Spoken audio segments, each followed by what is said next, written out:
माँ बाप की जिंदगी कब शुरू होती है?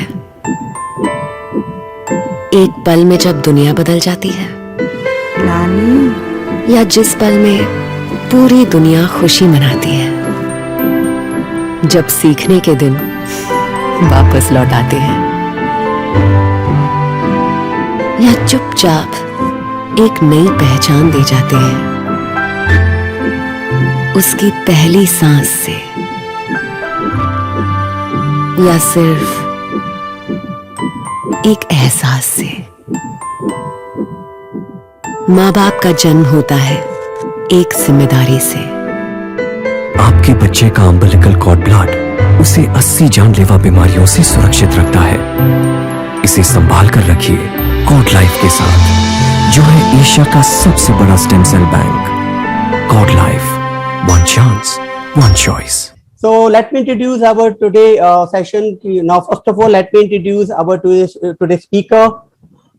Of course, Dr. Mandakini ma'am. Basically, she's an international certified pregnancy fitness educator. She's from Delhi.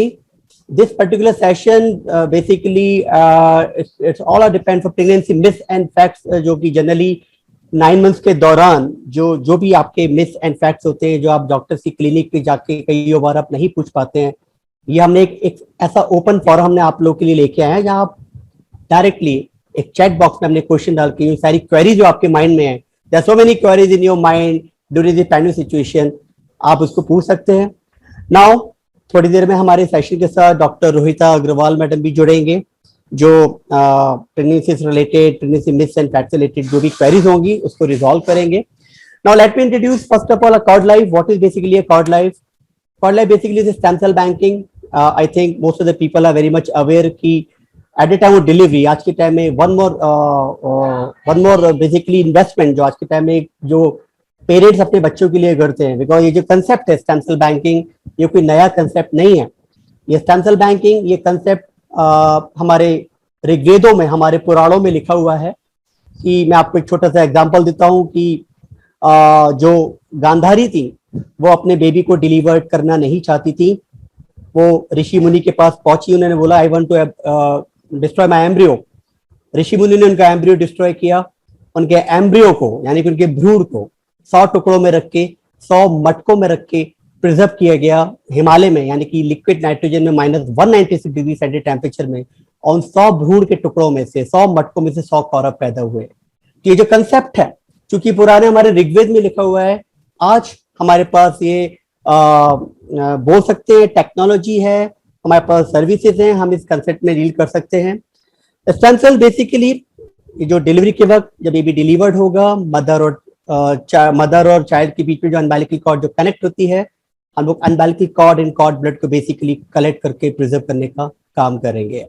There are so many life threatening disease today that is cure and covered with the help of stem cell therapy. आज के time में ऐसी बहुत सी life threatening disease हैं जिसको हम लोग cord blood और कॉर्ड से स्टेम सेल हार्वेस्ट किए जाते हैं, उसे एक्सट्रैक्ट करके उन डिजीज को क्योर कर सकते हैं। हमारे डिफरेंट सेक्शंस होते हैं, डिफरेंट प्रोडक्ट्स होते हैं, बहुत सारी चीजें ऐसी रहती हैं जिसके थ्रू स्टेम सेल बैंकिंग में जाके आप इस प्रोडक्ट को ऑप्ट कर सकते हैं। इसकी डीपली इंफॉर्मेशन के लिए हम लोग आपके अकॉर्डिंगली आपके रेसिडेंस पे जाके हम आपको एक पूरा का पूरा प्रेजेंटेशन प्रोवाइड करेंगे, जहाँ पे आपकी सारी की सारी चीजें हम क्योर करेंगे। So this is a small information of stem cell banking, Cord Life. Now, this session basically, now today we have very good morning, Dr. Rohita ma'am. Very good morning, Dr. Mandakini ma'am. So now this session basically, the entire session goes for the two lovely ladies, Dr. Mandakini and Dr. Rohita will be there. So now this session I will just hand over to Dr. Mandakini ma'am. Thank you so much, Sachin. Before I proceed, hi Dr. Rohita. I'd like to give small introduction of Dr. Rohita. She is a renowned gynecologist in Indore.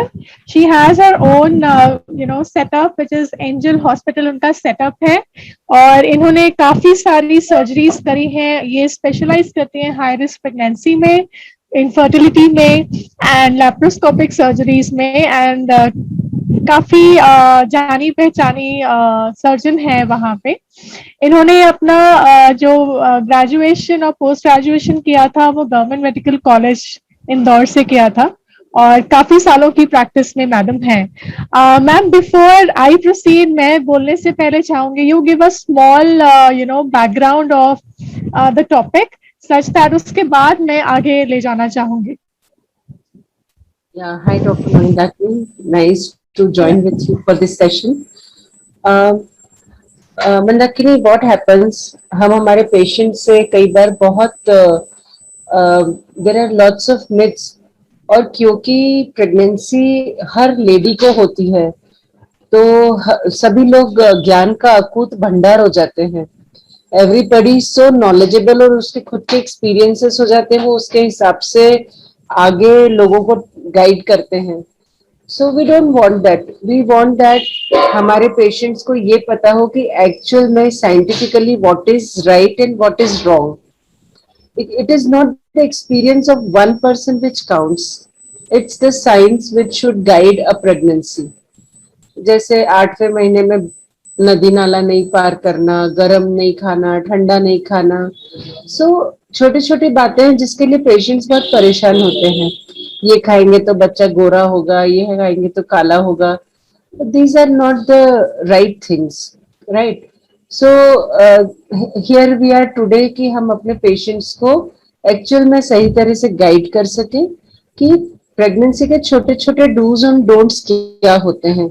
Pregnancy is otherwise a very precious state of mind and body. आप कुछ खाने बैठते हो, आपको अचानक से ध्यान आता है कि oh I am pregnant, what should I do?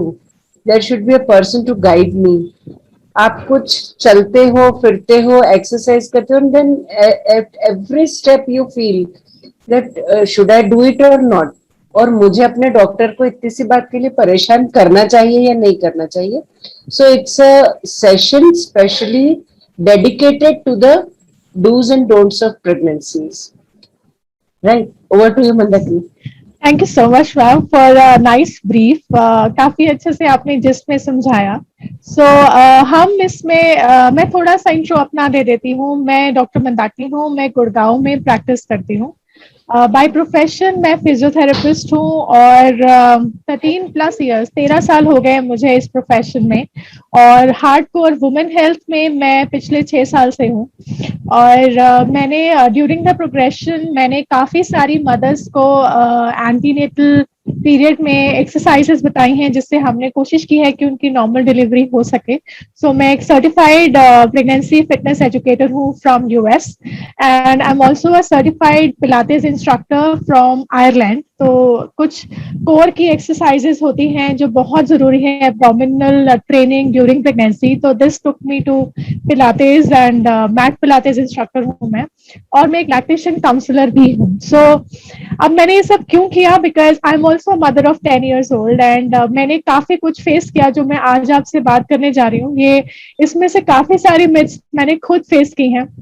And just to help lots of mothers, मैंने specially lactation counseling की थी because I belong to a nuclear family. मेरे घर में me and my husband and my child was there. हम केवल 3 जने थे। Mother-in-law was not there. My mom used to stay away. तो मुझे बहुत दिक्कत हुई अपने बच्चे को फीडिंग कराने में भी। So मैंने सोचा कि why not, gain all these experiences and knowledge and help mothers. So I'm out there. I take online classes and everything. So yeah. So now I'm gonna just take it forward. What is it? So first and foremost, सबसे बड़ी चीज जो होती है pregnancy में, mother's कहते हैं कि जो स्ट्रेस है, टेंशन लेना बच्चे के लिए और माँ के लिए बहुत खराब है। तो 2 तरह की टेंशन होती है, एक होती है पॉजिटिव टेंशन और एक होती है नेगेटिव टेंशन।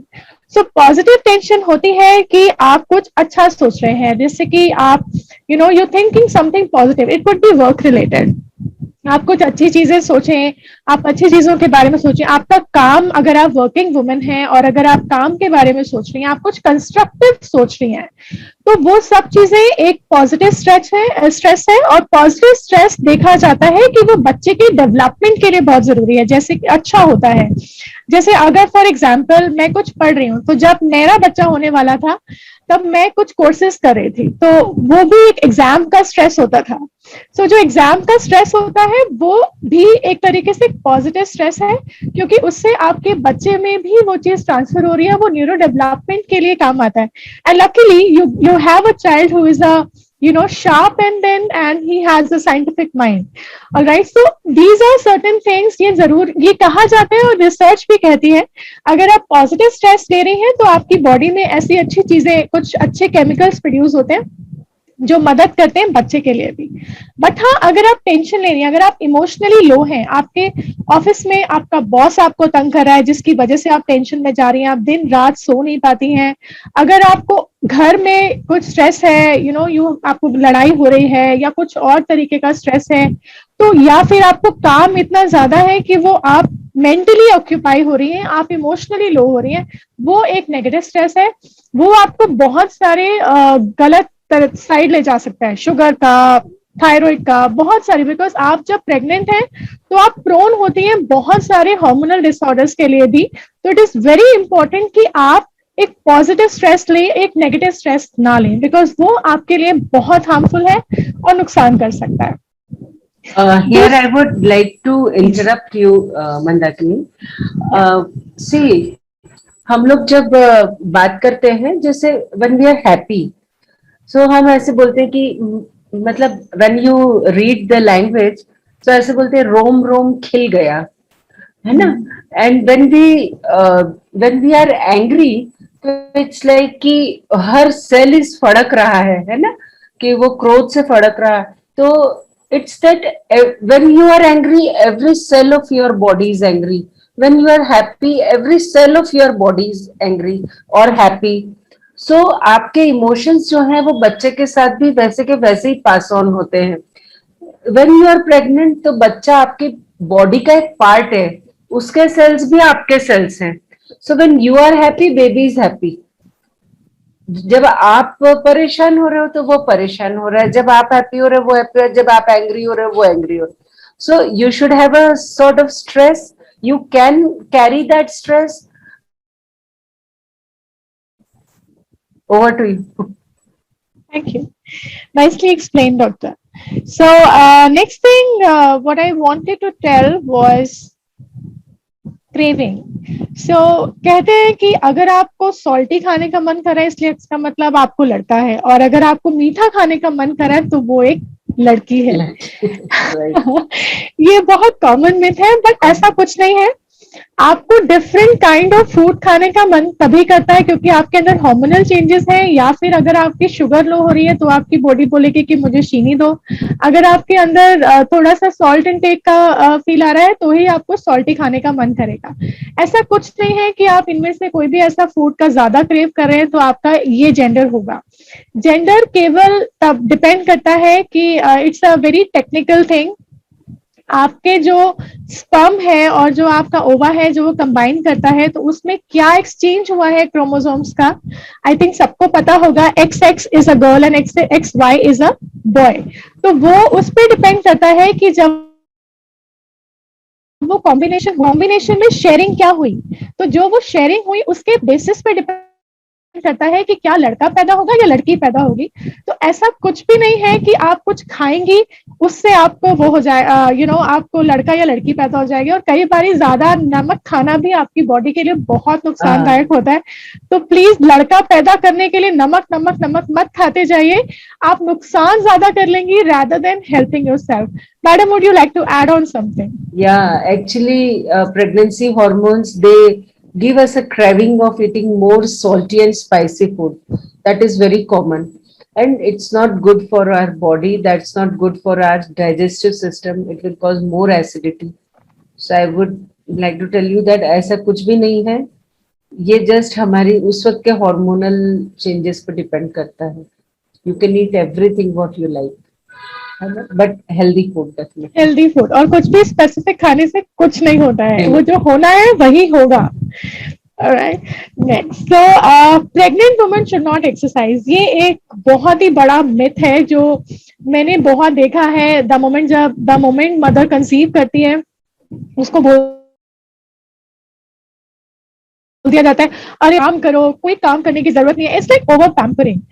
अगर आप एक छोटे बच्चे को भी ओवर पैम्पर करते हो तो वो बिगड़ जाता है, ऑलराइट, तो दैट्स अ स्पॉइल्ड ब्रैट। इसी तरीके से अगर आप अपने शरीर को आप ओवर पैम्पर करते हो तो आप नुकसान में ही जा रहे हो, कोई फायदा नहीं कर रहे हो।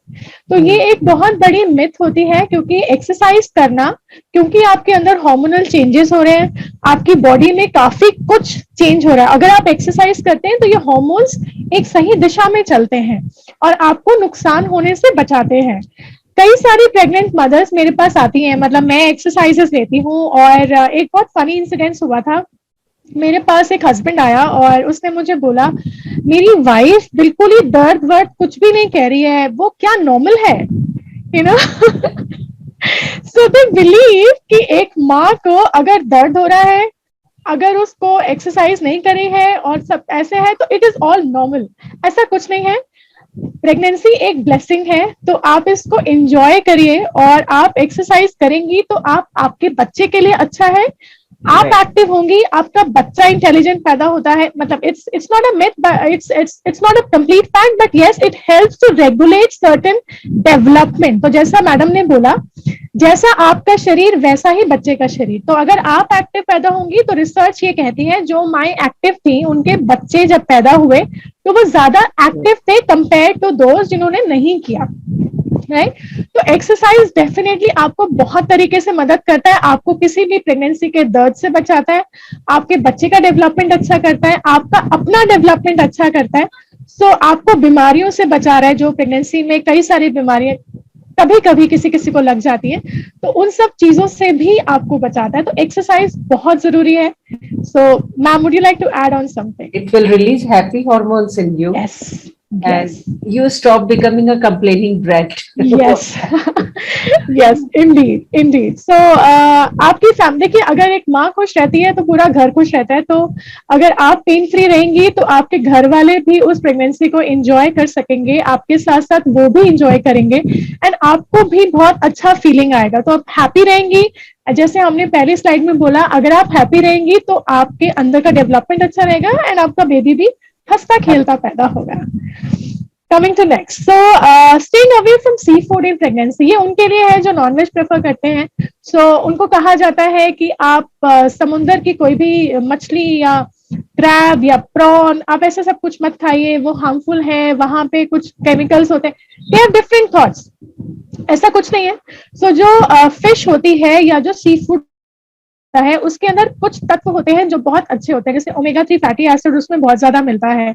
ऐसे बहुत सारे तत्व हैं जो उनके अंदर बहुत अच्छे, विटामिन ई अच्छा मिलता है। सो ये अगर आप सी फूड्स खाते हैं तो वो आपकी स्किन के लिए बहुत अच्छा है, आपके बच्चे के डेवलपमेंट के लिए बहुत अच्छा है। अगर आप सी फूड खाते हैं तो कई बार बच्चे जो है उनका ब्रेन का डेवलपमेंट बहुत अच्छा होता है। सो आई ऑलवेज प्रिस्क्राइब, अगर कोई not prescribe but I suggest कि अगर कोई नॉन वेजिटेरियन है तो rather than having chicken or mutton, if you go for a seafood, fish, it is lovely because उसके अंदर बहुत सारे ऐसे न्यूट्रिएंट्स हैं जो आपको जनरली नहीं मिलते हैं बाकी नॉन वेज स्टफ में। Ma'am, would you like to add on? Yes, I remember an incident. There was a lady, mother-in-law, who always insisted me to say that, okay, मैं अपनी बहू को और क्या एक्स्ट्रा खिलाऊं और क्या, and she was a Marwari lady and I knew that they don't, so मतलब हर बार वो मुझसे पूछती थी मैं अपनी बहू को ऐसा क्या एक्स्ट्रा खिलाऊं कि बेबी बहुत अच्छा होगा, उसका स्किन बहुत अच्छा होगा, उसका दिमाग बहुत अच्छा होगा। And suddenly one day I told her, अच्छा ठीक है, आपको कुछ एक्स्ट्रा खिलाना है, आप उसको सी वाटर फिश खिला दीजिए। And she was like, god what are you telling me? I can tell you कि बाकी आपके खाने में आप सब कुछ दे रहे हैं, I know that you are giving her everything, dairy products दे रहे हैं, दालें, सब मिक्स ऑफ फूड दे रहे हैं, but this is what an extra thing is there जो आप दे सकते हो और मुझे पता है आप नहीं दोगे। It's like they are really good, उसमें बहुत इसेंशियल ऑयल्स होते हैं और वो हमें रूटीन में हमारे फूड में नहीं मिलते हैं, वेजिटेरियन फूड में। तो जो नहीं खाते हैं, जो वेजिटेरियन है, it's all good for them, but अगर आप नॉन वेजिटेरियन फूड है, instead of going for other chicken mutton, please go for fishes, they are better foods. Over to you. Thank you, ma'am. Next is cocoa prevents stretch marks. So ये एक बहुत सारे oils हैं, bio oil and everything is there. They say that it is good for skin. I think every doctor has their own belief of giving what oils. What I usually prefer is always coconut oil which is the safest of all. उसका कोई fragrance नहीं होता है, कुछ नहीं होता है. जितनी कम फ्रेगनेंस वाली चीजें आप लगाते हैं उतना आपके बच्चे के लिए ज्यादा बेटर होता है. But again as I said, every doctor has different school of thoughts. So cocoa butter usually मैं avoid करने को बोलती हूँ because वो usually कई बारी females को sensitive होता है, कभी allergic reactions हो जाते हैं. and basically आपको stretch marks हो क्यों रहे हैं? stretch marks इसलिए हो रहे हैं क्योंकि आपकी टिश्यू खिंच रही है. आपकी जो मसल है, आपकी जो स्किन है, वो एक विस्को इलास्टिक है. अगर आपने कोई इलास्टिक देखा हो, ऑब्वियसली भी हमारे कपड़ों में बहुत सारे इलास्टिक होता है, तो अगर आप उसको इलास्टिक को खींचेंगे तो आप देखेंगे जब उसको आपने छोड़ा है तो वो एक टाइट है. जब आप उसको खींचते हैं तो उसमें छोटी छोटी लाइनें बन जाती हैं, और जब एक ढीला हो जाता है इलास्टिक तो बिल्कुल ही उसमें कर्व्स आ जाते हैं. तो वो इसलिए होते हैं बिकॉज वो खिंच गई. एक टिश्यू टाइट थी, उसको आपने उसकी लेवल से ज्यादा उसको खींच दिया. तो जब आप ज्यादा खींच देते हैं तो अब आपको ये स्ट्रेच मार्क्स मिलते हैं. जब बच्चा बड़ा होता है, जब बच्चा धीरे धीरे बड़ा होता जाता है, टिश्यू खुलती जाती है तो हो जाती है. अब ये आपको ना पड़े उसके लिए केवल एक तरीका है, आप उसको अच्छे से मॉइस्चराइज रखिए. जितना आप टिश्यू में फ्रिक्शन कम रखेंगे, उसको मॉइस्चराइज रखेंगे, वेल हाइड्रेटेड पानी अच्छे से पीजिए, वेल हाइड्रेटेड रखेंगे तो आपको स्ट्रेच मार्क्स कंपैरेटिवली लेस पड़ेंगे. आपने देखा होगा जब आप एक्सरसाइज करते हैं और आप बहुत मोटे होते हैं, आप एकदम से वेट लॉस करते हैं तो भी आपको स्ट्रेच मार्क्स आ जाते हैं. So it's just happening because the tissue is abnormally recoiling and getting elastic. So I think मैं यही सजेस्ट करती हूँ कि आप उसको हाइड्रेटेड रखिए, पानी पीजिए और अच्छे से ऑयलिंग मॉइस्चराइज रखिए. तो मॉइस्चराइजर में भी आप कोकोनट ऑयल लगा सकती हैं जो बहुत अच्छा होता है. बाकी madam, would you like to add on anything on this? No, it's perfectly fine. जितना स्किन स्ट्रेच करेगा उतना collagen tissue, elastic tissue, elastin जो है वो स्ट्रेच होगा, वो फटेगा तो स्ट्रेच मार्क्स देंगे. मैंने कई बार देखा है घर के लोग प्रेग्नेंट लेडी को डांटते कि तुमने खुजाला इसलिए स्ट्रेच मार्क्स हुआ है. That doesn't make any difference. वो उसको खुजाल तो चलती है, वो एक अलग इश्यू है. बट खुजालना प्रिवेंट भी करना चाहिए. पर अगर हमने कभी नहीं खुजाया है तो स्ट्रेच मार्क्स नहीं पड़ेंगे, ऐसा नहीं है. It is a natural change of pregnancy which body faces. यही फेस, जैसे मैम ने बोला कि अगर कोई पर्सन सडन वेट गेन करता है, लाइक प्यूबर्टी में गर्ल्स जाती हैं सडनली वेट गेन करती, तो उनके साथ भी ऐसा होता है कि उन्हें, और पेट पे तो चलो खुजाया है, थाइज पे और अंडर आर्म्स पे, यहाँ पे भी आपको मिलता है आर्म्स पे. दैट इज जस्ट बिकॉज कि फैट डिपोजिशन ज्यादा हो जाता है कभी, या स्किन स्ट्रेच करती है due to the baby. Right, please ma'am. Ma'am, would you like to add on? मेरे पास बहुत सारे लोग आते हैं जो कहते हैं कि बहुत सारे आजकल chemical stretch marks removal creams available हैं. सो दे से कि हम इसको लगा लेते हैं, उससे हमें स्ट्रेच मार्क्स नहीं आएगा. आपका क्या टेक है इस पे? क्या वो क्रीम्स लगानी चाहिए या नहीं लगानी चाहिए? I usually don't prefer giving a lot of creams. If my patient will insist, then only I'll give. But okay, there are some creams which will decrease the itching, because there is one major part itching. So better moisturizer, and along with that some oils will prevent the itching part. Secondly, post pregnancy we can give some creams like Retino. So they will decrease the pigmentation which is there with the stretch marks, pigmentation of the skin and pigmentation of the stretch marks. So, but that can be applied only postpartum, not during. I think किसी को भी ऐसी creams बिना अपने doctor से पूछे नहीं लगानी चाहिए, बिकॉज उसमें बहुत सारे ऐसे केमिकल्स होते हैं, ऐसे कंपाउंड्स होते हैं जो आपके बच्चे को भी हार्म कर सकते हैं. कुछ भी केमिस्ट से लेकर के ऐसे ही मत लगाइए कि स्ट्रेच मार्क्स रिमूव हो जाएगा. Even should not go with the TV advertisement. Yes, please don't go with. उसमें बहुत सारे केमिकल्स हैं जो आपको और आपके बच्चे को नुकसान कर सकते हैं प्रेगनेंसी में. So we move on to next one. Salt will make you swell up. Again, तो ये भी एक मिथ है. जैसे मैंने बोला कि सॉल्ट खाएंगे तो बच्चा पैदा होगा, लड़का, ये भी एक मिथ है। उसी तरीके से सॉल्ट नहीं खाएंगे तो स्वेल हो जाएंगे, वो भी एक मिथ है। स्वेलिंग आपकी बॉडी में क्यों होती है, उसका रीजन है आपकी बॉडी में हर जगह पे, जैसे यहाँ पे आपके क्यूबिटल एल्बो के बीच में, आपके घुटने के पीछे, आपके पेट में बहुत सारे लिम्फ नोड्स होते हैं। लिम्फ नोड्स मतलब जैसे आपके घर में वॉशरूम के अंदर वो नाली होती है, उस नाली में से सारा खून, सारा पानी ड्रेन होता है। ऐसे ही जो आपका गंदा खून होता है, वैसे ही वहां पे कुछ कुछ एरियाज में लिम्फ नोड्स होते हैं, यहाँ पे भी होते हैं। इस तरफ सर्वाइकल में बहुत सारे, आर्म्स के नीचे बहुत सारे लिम्फ नोड, वहां से सारा गंदा खून अंदर जाता है। अब होता क्या है कि जब आपका वो नाली जब ब्लॉक हो जाएगी तो बाथरूम में सारा पानी इकट्ठा हो जाएगा और फिर it will be like all water, है ना, फिर आप चलते हो तो पानी पानी लगता है। सो ऐसा ही होता है आपकी बॉडी में भी, जब वो नाली है, जो लिम्फ नोड्स है, जब वो ब्लॉक हो जाते हैं तो आपका खून जो वापस जाना चाहिए वो नहीं जा पाता और वो सब इकट्ठा हो जाता है। वही आपको हाथों में सूजन आ जाती है या पैरों में सूजन, कभी कभी मुंह में भी सूजन। अब ये क्यों होता है? ये इसलिए होता है कि कई बार आपकी प्रेगनेंसी में जैसे चेंजेस आ रहे हैं उसी तरीके से आपकी मांसपेशियों में भी चेंजेस आ रहे हैं। कई बार मांसपेशियां अटक जाती है, मांसपेशियों के जस्ट नीचे लिम्फ नोड है। अब अगर ये सूज जाएगा, गर्दन में बहुत दर्द है, सूजन आ गई है, उसकी वजह से लिम्फ नोड में भी कंप्रेशन होता है। इसी तरीके से पैर में भी ये रीजन है। अब जब आपकी मसल्स टाइट है, आपके लिम्फ नोड्स कंप्रेस हो रहे हैं, वो दब रहे हैं, तो ऑब्वियसली वो अपना काम पूरी तरीके से नहीं कर पाएंगे, इसलिए आपको स्वेलिंग होती है।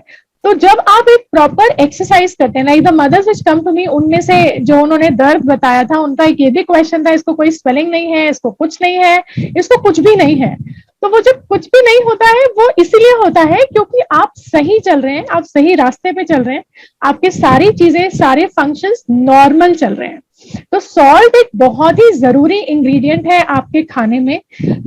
जो सही मात्रा एडवाइस है उस मात्रा में आपको लेना चाहिए, आपको सॉल्ट जरूर लेना चाहिए, लेकिन इसका स्वेलिंग से कोई लेना देना नहीं है। बट हाँ, अगर आप ज्यादा सॉल्ट खाएंगी, जितना जरूरी है उससे ज्यादा सॉल्ट खाएंगी, आप एक्स्ट्रा पापड़ भी खा रही हैं, आप अचार भी खा रही हैं, आप ऊपर से सब कुछ खा रही हैं, तो वो आपको नुकसान करेगा केवल तब, क्योंकि अगेन वो आपके अंदर पानी की क्षमता, पानी का रिटेंशन बढ़ाता है। जैसे मैंने बोला, पानी भी रिटेंशन हो रहा है, खून भी अपना अच्छे से क्लियर नहीं हो रहा है, तो ऑब्वियसली आपका सब कुछ सूझ जाएगा। Ma'am, would you like to add on? Yes, ma'am. 100% of the ladies, they are more, they have a salt tongue, I would say. बहुत salt खाती हैं। 100% of the husbands, they will complain कि हाँ मैडम ये salt ज्यादा खाती हैं। If you are hypertensive, you should limit your salt intake. Otherwise also you should limit your salt intake, because आप जो ऊपर से, salt is an essential part of your diet. जैसे मैम ने बोला, it is an essential nutrient, पर salt जैसे आपके आटे में भी सॉल्ट अपने आप नेचर ने दिया है, चावल में भी दिया है, दाल में भी दिया है, सब्जियों में भी दिया है। अगर आप ऊपर से नहीं डाल दें तो भी कुछ सॉल्ट आपको अपने आप मिल रहा है। सेकेंडली, जो एक्स्ट्रा सॉल्ट है वो खाने से ज्यादा, आप रोटी सब्जी दाल चावल का जो सॉल्ट है वो आपको उतना हार्म नहीं कर रहा है। अचार, पापड़, चटनी, sauces, they contain lot of salts, उनमें सॉल्ट को as a preservative extra add करते हैं। Please don't eat these things. And specially I like to add ketchup. Ketchup, please don't take ketchup, उसमें चीनी भी है, सॉल्ट भी एक्स्ट्रा है, so it is like very harmful. Lots of preservatives also. Yes, preservative, तो कुछ भी बाहर का मत खाइए, कुछ भी जो जिसमें प्रिजर्वेटिव्स है, प्लीज उसमें से ऐसा कुछ भी मत खाइए, बिकॉज वो आपको हार्म करेगा। जो भी नेचुरल प्रोडक्ट अवेलेबल है बस वही खाइए। We'll move on to the next slide now. Next ma'am. Okay, don't lift your hand above your head. Umbilical cord will strangle the baby. इसका क्या कहने का मतलब है कि आप अपने हाथ को मत उठाइए, क्योंकि अगर अपने हाथ को आप इस तरीके से उठाएंगे तो जो अंदर जो बच्चा माँ के साथ जिस नली से जुड़ा होता है वो गले में घूम जाती है। ऐसा कुछ नहीं है, वो गले में इसलिए घूमती है क्योंकि बच्चा अंदर घूम रहा है। आप कोई भी चीज, एक तार है, एक, आप जब आप अपने घर में अगर देखिएगा, अगर आप चार्जर बहुत सारे एक साथ रख देंगे तो वो चार्जर भी इंटैंगल हो जाते हैं। वो क्यों हो जाते हैं? बिकॉज एक चीज दूसरी चीज से जब ऐसे अटकती है तो वो आपस में भिड़ जाती है और आपस में कॉइल अप हो जाती है। इसी तरीके से बच्चा, सोचिए वो एक नली से कनेक्टेड है, अब वो ऐसे गोल गोल घूमेगा तो वो कभी भी उसके अंदर फंस सकता है। ये नॉर्मल है। आपके कुछ करने या कुछ ना करने से ऐसा नहीं होगा कि वो बच्चा उसमें ना फंसे। अगर आपका पानी ज्यादा है, आपकी तार बड़ी है, अंदर की नली बड़ी है, तो वो बच्चा कभी भी घूम करके उसमें फंस सकता है। मेरा खुद डबल कॉर्ड स्ट्रैंगुलेशन था, तो ये बहुत नॉर्मल है। और मैं एक फिजियोथेरेपिस्ट हूँ और एक योगा एक्सपर्ट भी हूँ, मैं नेशनल लेवल योगा प्रैक्टिशनर। तो सबके में होता है, दिस इज वेरी नॉर्मल। अब आप अगर ऊपर नहीं उठाएंगी हाथ, उसका नुकसान ज्यादा ज्यादा है। अगर हाथ नहीं उठाएंगे तो कंधा जाम हो जाएगा, क्योंकि उसने वो मांसपेशी को आपने इस्तेमाल नहीं किया और आपकी मांसपेशी ऐसे रह गई। अगर आप देखो कभी आपको फ्रैक्चर किसी को होता है तो एक बांध दिया जाता है, स्लिंग बांध दिया जाता है। अब वो स्लिंग मान लीजिए 1 महीने बाद खुला, 1 महीने बाद अगर स्लिंग खुला तो आपकी एल्बो ही नहीं खुलती है, एल्बो भी नहीं खुलती है, कंधा तो उठता ही नहीं है। ठीक है, तो वो क्यों होता है? क्योंकि सब कुछ जाम हो गया। आपकी जो टिश्यूज है, आपके जो जॉइंट्स हैं, उनके ऊपर ऑलरेडी एक कैप होती है और वो कैप चिपक जाती है, उसकी टेंडेंसी है। अगर इस्तेमाल नहीं होगी तो मसल्स भी कमजोर हो जाएंगी, आपका जॉइंट भी चिपक जाएगा, तो बहुत सारे नुकसान। तो आप सोचिए 1 महीने में इतना हो जाता है, 9 महीने में कितना कुछ अंदर बदल जाएगा। तो ऐसा कुछ मत करिए जो कि डॉक्टर एडवाइस नहीं करते। प्लीज लेमैन अपने घर वालों से सुन करके कुछ मत करिए। आपको कोई भी मिथ कोई भी बोलता है कि ये मत करो, इससे ये होगा, जब तक आपकी गायनेकोलॉजिस्ट आपको नहीं बोलती हैं या आपके फिजियोथेरेपिस्ट आपको नहीं बोलते हैं, प्लीज तब तक कोई भी चीज ऐसी मत करिए जो एडवाइस साइंटिफिकली एडवाइस नहीं है। तो it's just a sure myth, ऐसा कुछ नहीं होता है। Ma'am, would you like to add on something? Perfect, ma'am. Perfect. And sometimes when the sonography says that there are 2 loops of cord round neck, the patient asks me, "Madam, हम ऐसा क्या करें कि ये loop खुल जाए?" I tell that it's just by chance. Let the child move, or it's just by chance कि शायद वो open हो जाए अपने आप ही, हाँ और शायद तीसरा भी लग जाए. हाँ। I also had 2 loops of cord round neck for my baby. Oh God. So you had what? You delivered normal or No, you no, I had a cesarean? cesarean. Same here. I also had to go for cesarean. Baby's Bad luck. safety first. No? I know, I know. So I did not take a chance. I said, I don't care. I'll strengthen. No worries, but उसको safely निकालो. That's correct. चलो, No, moving no, to the no. next. Now, ma'am, when I have a question, the length of the umbilical cord, it depend the movement of the baby in the final trimester. Am I right? Yes, definitely. Okay. So, ma'am, what is the actual length of the umbilical cord? See, it can vary from 40 to 80 centimeters. Okay. Right. कभी कभी कुछ लोगों में बहुत छोटी होती है. ठीक है. Again that is one problem कि कभी कभी बच्चे कॉर्ड के साथ पैदा होते हैं, मतलब लूप ऑफ कॉर्ड भी और फिर भी पैदा हो जाते हैं ना. सो लूप आने के बाद जो डिस्टेंस प्लेसेंटा से रहता है, that is very important. Suppose एक बहुत लंबी कॉर्ड है और उसमें बच्चे को 2 लूप भी आ गए हैं, पर उसके बाद जो लेंथ वहां से प्लेसेंटा तक गई है वो अगर बड़ी लेंथ है तो नॉर्मल डिलीवरी में फिटल डिस्ट्रेस के चांसेस और ब्लीडिंग के चांसेस कम होंगे. राइट. और देन डिलीवरी के चांसेस ज्यादा हो जाते हैं. बट अगर शॉर्ट कॉर्ड है तो फिटल डिस्ट्रेस के चांसेस ज्यादा होंगे, प्लेसेंटल सेपरेशन एंड ब्लीडिंग के चांसेस ज्यादा होंगे. बट दीज ऑल थिंग्स हम लोग सभी चीजें सोनोग्राफी पे परफेक्टली मेजर नहीं कर सकते. तो it's like leaving everything up to the chance कि क्या हो सकता है और क्या नहीं हो सकता है. Okay. Okay. Okay, ma'am. Thank you, ma'am. Over to you. We move to the next slide. Yes. Yeah. Hanging pictures of beautiful babies on wall results in cute babies. ये मैंने भी किया है, because मेरे घर में ये बोला जाता था कि इसको करो. My mother-in-law, my husband side, they used to tell it कि लगाओ, तो मैंने लगा दिए. Though I knew कि इससे कुछ नहीं होगा, just for the sake. Generate करो ना. Somebody please switch off your mic, please. It's disturbing. Yeah. So this I've also done lots. करता हूँ. So I've also done this, and but this is entire a myth. Sachin, I think your mic is not mute. Can you switch it off? Yeah. So we can definitely आप लगाइए. इससे केवल एक ये फायदा होगा कि आप एक अच्छी पिक्चर्स देख रहे हैं तो आपका मूड अच्छा होगा, आप अच्छा फील करेंगे, you'll stay happy, you will get motivated. जब आप बच्चे आसपास देखते हो तो आपके अंदर मदरहुड की फीलिंग्स ज्यादा जागती हैं, so you will get more motherly. केवल इससे ज्यादा और कुछ भी नहीं होगा. You'll feel happy, you'll feel have good moods and you will feel motherly. जो आपके बच्चे का रंग है वो केवल आपके और आपके हस्बैंड के कलर पे ही डिपेंड करेगा, चाहे जो भी हो। या आपके पेरेंट की साइड कोई बहुत वाइट हो तो कई बार वो हिडन जीन्स होते हैं जो आपके बच्चे में आ जाते हैं, या आपके हस्बैंड की साइड कोई बहुत वाइट हो तो अगर आप इंडियन हैं तो आपका बच्चा अंग्रेज पैदा नहीं हो सकता है।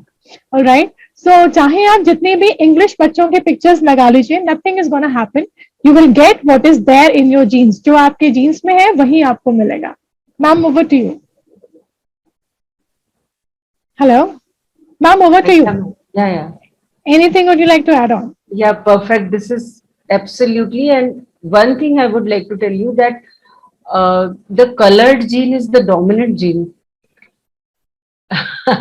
तो अगर आप में से कोई, and then we Indians do have a color, और हर कलर की एक ब्यूटी है। डोंट थिंक कि मुझे बच्चा, कई बार पेशेंट में ये खाऊंगी तो गोरा हो जाएगा, तो why do we want a गोरा baby only? Is it a beauty standard? हर कलर की अपनी ब्यूटी होती है।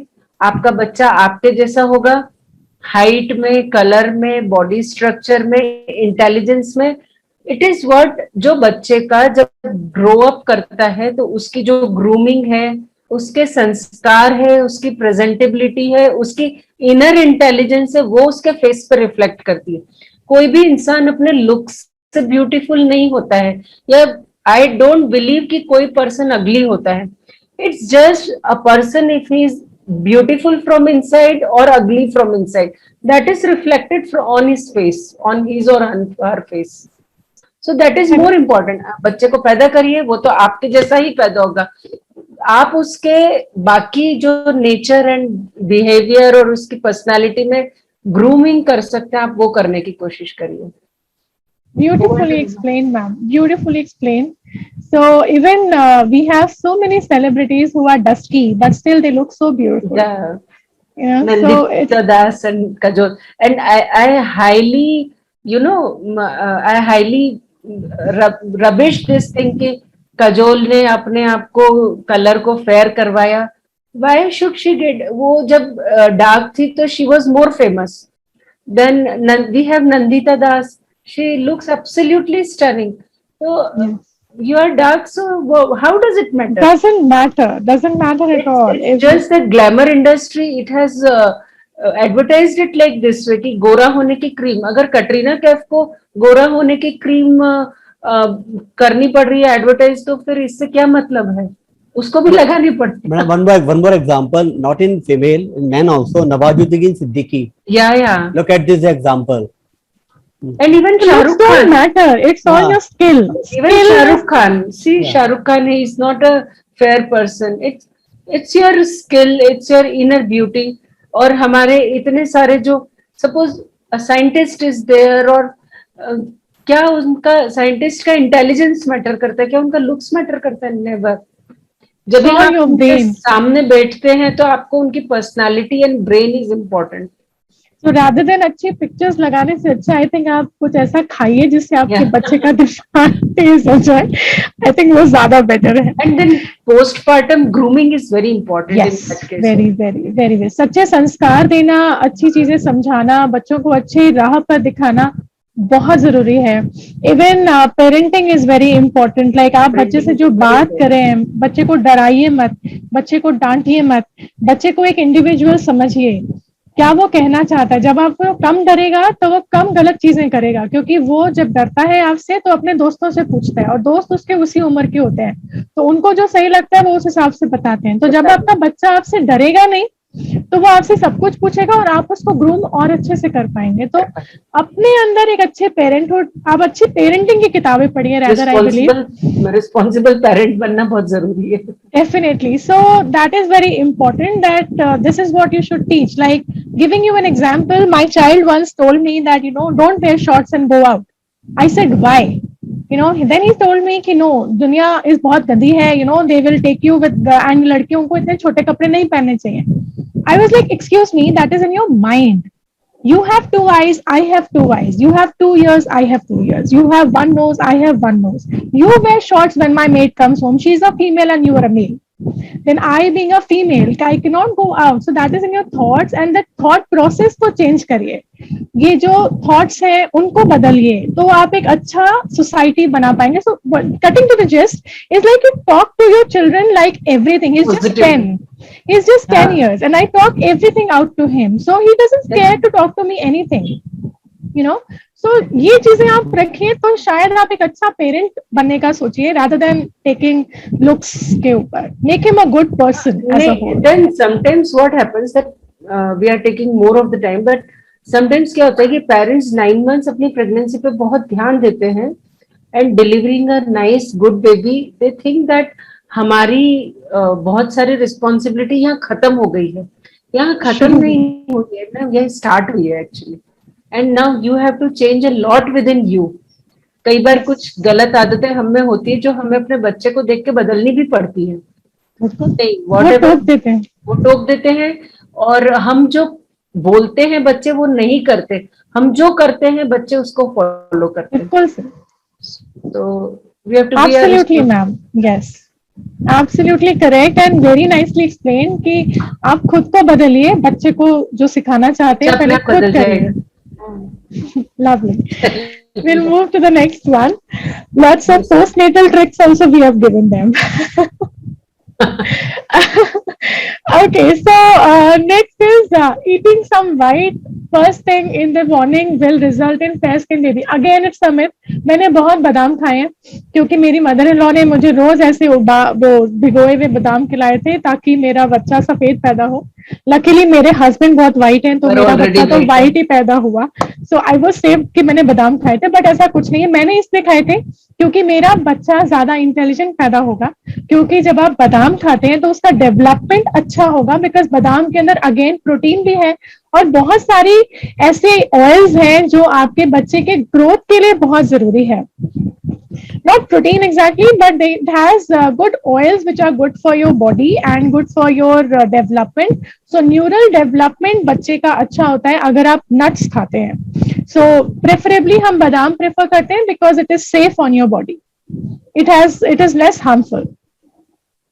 Protein was told by mistake. We can omit that. और इसको छिलका उतार के बिल्कुल नहीं खाना है. You miss a lot of fibers within. Correct.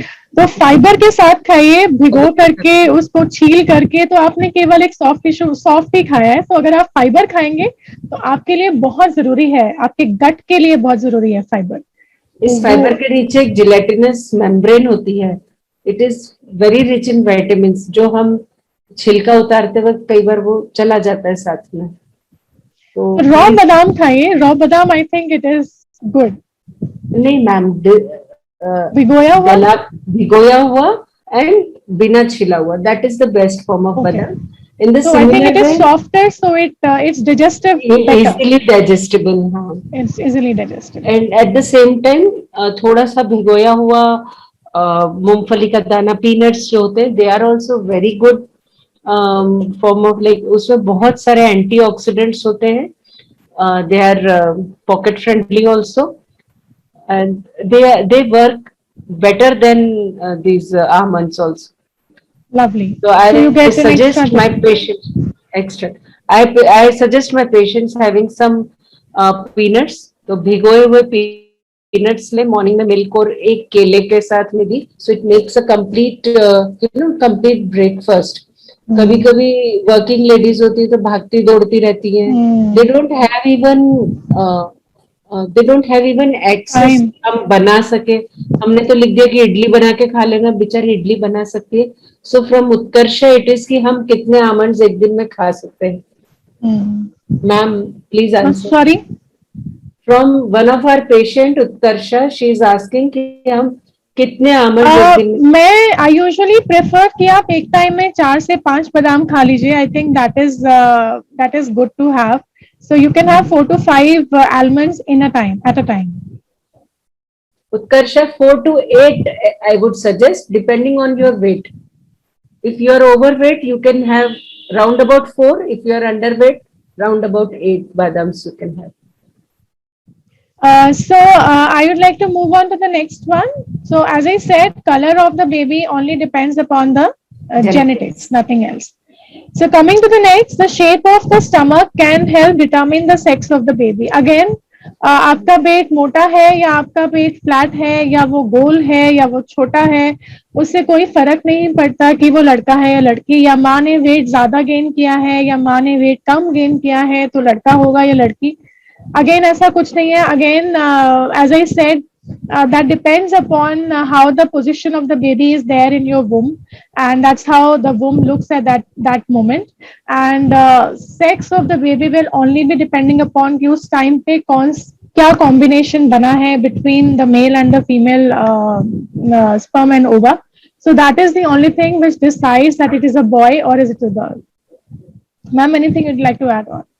Madam, a person of your stature, a person जिनका बोनी स्टेचर पतला है, उनका जो बेबी बम्प है वो थोड़ा आगे निकलेगा, बिकॉज उसको स्पेस साइड में फैलने का नहीं है, तो it will be a pointed baby, तो पॉइंटेड बम्प रहेगा। तो आप, और अगर कोई लेडी है, she is a broad stature lady, तो ब्रॉड स्टेचर में उसको वो ज्यादा चौड़ी होंगी अपने स्टेचर। कई बार बच्चा ऐसे भी लेट जाता है तो फिर वो पतले में भी ऐसा लगता है कि वो फैल गया, but then overall stature, but overall हाँ, वो आपके स्टेचर पर डिपेंड करता है।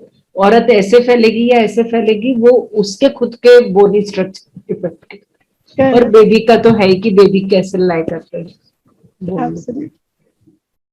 So morning sickness happens only in the morning. I don't suggest, don't say that कि अगर आपको morning sickness is nothing but आपको उल्टी का फीलिंग आ रहा है, nausea आ रहा है, कोई खाना देख के vomiting फीलिंग आता है, तो नाम से उनको ऐसा लगता है कि ये सुबह ही होगा। ऐसा कुछ भी नहीं है, ये आपको किसी भी वक्त हो सकता है। यूजुअली ये पहले 3 महीने में देखा जाता है कि मदर्स को यूजुअली होता है, क्योंकि आपके अंदर बहुत सारे बॉडी में चेंजेस आ रहे हैं। Again everything revolves around the changes the mother is adapting to for pregnancy.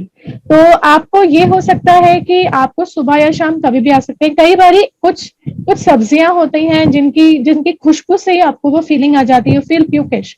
तो मेरा सजेशन यूजुअली यही रहता है, जो भी चीज आपको उस स्टेज पर लेके जाती है उसको प्लीज अवॉइड कीजिए, वो मत खाइए, वो मत बनवाइए। ज्यादा से ज्यादा पानी पीजिए, अपने आप को हाइड्रेटेड रखिए। जितने आप अपने आप को हाइड्रेटेड रखेंगे उतना ही आपको ये नौजिया की फीलिंग कम आएगी। अच्छी नींद लीजिए, रात को मेडिटेट करिए, शाम को सोने से पहले आप मेडिटेशन करिए ताकि आप मेंटली रिलैक्स रहे। सो अगर आप ये 3-4 चीजें करते हैं सो डेफिनेटली आप ये प्रॉब्लम को बचा सकते हैं। Ma'am, would you like to add on? Madam, morning में थोड़ा ज्यादा होती है, स्पेशली जो लोग भूखे पेट रहते हैं मॉर्निंग में बहुत देर तक। वन इम्पॉर्टेंट ट्रिक इज कि अपने साइड में एक आध लॉजेंजेस रखें, so that when you get up just put it inside your mouth, और आपको मॉर्निंग सिकनेस में बहुत रिलीफ मिलता है। सेकेंड चीज, जब भी हमारे HCG हॉर्मोन्स राइज होते हैं, it has a pulsatile rise, and खाने के बदले it has more to do with the smell, so the smell reaches the brain, और the vomiting is more psychological, you know. जब ब्रेन के area को वो हिट करेगा, ऑल्फैक्टरी नर्व्स, तो एट द साइट ऑफ या at the smell of the particular food वो vomiting होगी। So every person has a personalised experience कि मुझे रोटी की स्मेल से प्रॉब्लम हो रही है, या मुझे चावल से हो रही है, या मुझे प्याज लहसुन से हो रही है, या पड़ोसी के घर बघार लग रहा है तो भी हो रही है। So find out your own reason, और जिस चीज से आपको वॉमिटिंग हो रही है उसको अवॉइड करिए।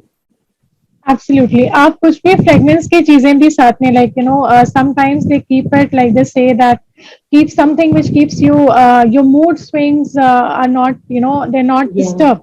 So keep your mood happy. You can listen to good music to just basically just relax yourself. Keep yourself relaxed, keep yourself hydrated. Sometimes, just correct me if I'm wrong, sometimes they say that जो साबुन का टिक्की होता है which has a good smell. So sometimes they say that you can keep it next to you such that the moment you feel, you can just smell it up and then you feel relaxed. Yeah, that's right. So we can also do that. So certain things which can help you feel good, that is the only criteria. Don't be empty stomach, because that is what will lead to all these kind of gaseous thing inside your stomach, and it will lead to puking sensation. So moving to the next one, pregnancy is the reason of the back pain. This is a absolutely no. मैंने अभी आपको example दिया जो मेरे एक patient ने बोला था. अगर आप सही पोस्चर, तो प्रेगनेंसी में बैक पेन होता क्यों है पहले ये जानना बहुत जरूरी है. So आपकी जो स्पाइन होती है वो आपके सर से कनेक्टेड है. So it's like a unit. अगर आपका पोस्चर इस तरीके का है, गर्दन बाहर है, तो आपका जो थोरेसिक है वो कर्वेचर में जाएगा और along with that आपका ऐसे सी शेप बनता है. सो थोरेसिक इज लाइक दिस, जो आपका पीठ का मिड बैक होती है वो ऐसी होती है, जो नीचे लोअर बैक होती है वो ऐसे होती है. So this is called as lordosis, this is called as kyphosis. और गर्दन भी सी शेप की होती है. तो जब आप ऐसे रहते हैं तो ये सी शेप बढ़ जाती है. अब आपका सर और आपकी स्पाइन एक यूनिट है, तो कोई भी चीज गर्दन पे होगी वो डेफिनेटली नीचे होगी. तो जब आप सोते हैं या आप बैठते हैं या आप कंप्यूटर पे काम करते हैं, ध्यान रखिए कि आपका गर्दन इस तरीके से एंगेज्ड है and कंधे relaxed है. That's how you're working. The moment you have this protruded neck, तो आपका ये सारा स्ट्रक्चर टाइट होगा. आपका बैक का जो अपर बैक है वो सारी घूम जाएगी, और वो घूम जाएगी तो नीचे आपका स्ट्रक्चर लॉर्डोसिस भी घूम जाएगा. Now this is one thing. So neck can lead to back pain. एक पेशेंट आई थी मेरे पास जिनको बहुत जबरदस्त बैक पेन था, वो बैठ नहीं सकती, लेट नहीं सकती. अब मैं ऐसे मदर्स को मैं ऑब्वियसली उल्टा लेटा के उनकी कमर पे कुछ नहीं कर सकती. I am a manual therapist, so मैं हाथों से कुछ मोबिलाइज करती हूँ आपकी मसल्स पे and the pain just vanishes. So मैं कुछ नहीं कर सकती थी क्योंकि वो एक प्रेग्नेंट मदर थी. तो मैंने केवल उनकी गर्दन पे काम किया था एंड ट्रस्ट में उनका बैक पेन बिल्कुल गायब हो गया था. So your body is that connected कि आपकी गर्दन भी आपके कमर के दर्द के लिए रिस्पॉन्सिबल हो सकती है. And she was pregnant in good second trimester. Now coming to कि आपका बैक का पेन क्यों जाता है. तो आप जब प्रेग्नेंट होती हैं, so what happens is, so when you are pregnant, so this structure goes in like this. So आपका जो हिप होता है, so if you are pregnant what will happen is you stand like this, alright. So abdomen is protruding out, there is centre of gravity increase हो गया आपकी body का. So आपकी body का gravity, so gravity, centre of gravity is, किसी भी चीज को अगर आपको स्टेबल रखना है, सो उसको स्टेबल रखने के लिए बॉडी के सेंटर में से एक लाइन पास करती है. वो जो लाइन पास करती है वो रिस्पॉन्सिबल होती है कि बॉडी आगे जाएगी या पीछे जाएगी. For example, if I have this ball, so इस बॉल का सेंटर ऑफ ग्रेविटी काफी, it's not passing to the centre, that is why it's wobbly, वो एक जगह पे नहीं टिकेगी. On the contrary, if I have this bottle, so this bottle will stay at a point because iska jo hai that is passing directly through the center. All right, that is why it is stable. It has a broader base as well. Now the same thing happens when you're pregnant. Now what happens when you're pregnant, your stomach is going out, the abdomen, not the stomach, the abdomen is going out. Now when the abdomen goes out, आपकी center of gravity पहले आपके center से pass कर रही थी, but ये बाहर निकल गया. So it has to balance. That is body's natural tendency. Now if it has to balance, तो वो आपका, आप बॉडी को ऐसे आगे की तरफ शिफ्ट करोगे ताकि आप गिरो नहीं. अब इसका क्या तरीका है, आपको ये सेंटर ऑफ ग्रेविटी मैनेज करने के लिए आपको अपनी पेट की मसल्स पे ज्यादा काम करना होता है. सो वो जो टिल्ट हो जाता है, जो आपका पेल्विस टिल्ट में गया था, so what I was talking about was this tilt. ये आपका एक न्यूट्रल है, इसमें मैंने पेट को और इसको साथ में कॉन्ट्रैक्ट किया हुआ है. जब मैं इसको छोड़ देती हूँ तो ये ऐसे जाता है. अब जो आपकी प्रेग्नेंट मदर्स जो आप लोग होते हैं, so if you see, you all walk like this sometimes, you know, that's a pregnant gait. Now why is this gait happening? Why is a mother walking like this? A mother is walking like this because उनकी side की muscle week है. अब क्योंकि ये muscle week है इसलिए आप किस तरीके से जा रहे हो, तो आप इसको कॉन्ट्रैक्ट करोगे. आप चेयर पे बैठे हुए हो, just keep squeezing your glutes, that helps to increase your contraction of the muscle, it helps to tone up that muscle. And the moment आपका hip का muscle strong है, automatically आपका back pain आधा कम हो जाएगा. So this is a strong tip which I have given. In order to reduce your back pain, you can definitely work on your glutes. That will certainly add to reduction of your back pain. And also there's something, that is why I teach my core. Core is the muscle which is on the आगे की तरफ, जो पेट से नीचे तक, diaphragm के नीचे तक जो सारा है वो सब कोर है. उन मसल्स को कॉन्ट्रैक्ट करना होता है. तो जब आप इन दो मसल्स को कॉन्ट्रैक्ट करती हैं तो आपका जो पेल्विस है वो न्यूट्रल हो जाता है. बच्चे के बढ़ने से स्पाइन का चेंजेस उतने नहीं होते हैं जितने आपकी मसल्स के वीक होने से होते हैं, बिकॉज आपकी बॉडी में एक हार्मोन होता है रिलैक्सिन जो रिलीज होता है, जिसकी रिस्पॉन्सिबिलिटी है ताकि आप फ्लेयर कर सके आपकी बॉडी। सो जब आपकी बॉडी फ्लेयर करेगी वो इसी तरीके से करेगी जब आपके अंदर ये रिलैक्सिंग हार्मोन इलास्टिसिटी और बढ़ाएगा।